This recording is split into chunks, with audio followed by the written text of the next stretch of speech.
As we reported earlier, Taiwan consumes about 230 kilotons of soybeans per year, but only produces 3 kilotons a year.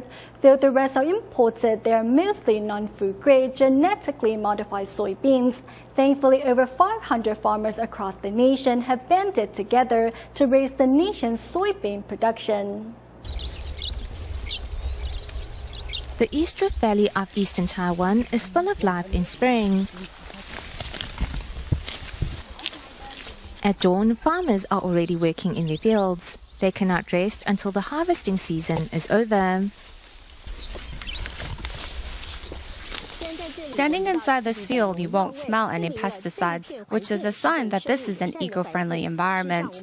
Actually, this soybean field is one of Taiwan's prized non-GMO farmlands.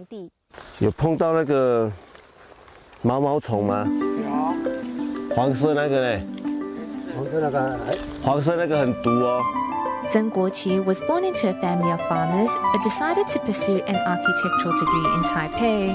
At 26, she decided to come home and pick up the family trade. I left home because I didn't want to become a farmer, but it's like an invisible umbilical cord. You just can't sever your connection to the land. You still have to come back. Zheng decided to grow non-GM crops organically, but quickly realized weeding was very troublesome. When harvesting, the weeds will get entangled in the draper head and stop the harvester from working. Then you will have to invest in even more manpower.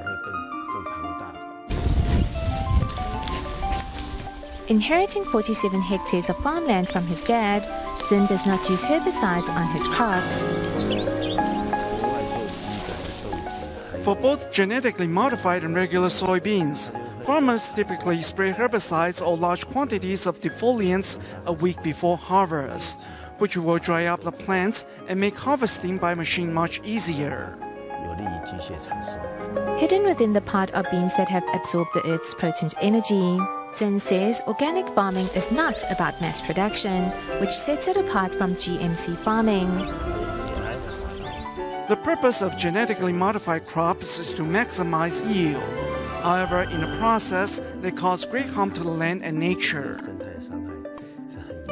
In Taiwan, over 500 farmers have joined the No GMO movement and sworn to protect the island's indigenous crops. One of their goals is to increase the nation's soybean production, which coincides with the Council of Agriculture's plan. Our goal this year is set at 1,500 hectares. In the future, we hope to steadily increase our acreage and production capacity. However, for small-time farmers, screening their harvest is an arduous task. When we have to ship our products, we really have to do this because we don't have the proper equipment, so we can only screen the beans manually. After screening, the premium soybeans are kept inside this vault under constant temperature and will be used for planting next year. This soybean is quite healthy. It will become a healthy seed. Without chemical pesticides and fertilizers, these seeds are just for the local environment. With the farmers growing the seed they harvested from their own farm, that is the best way.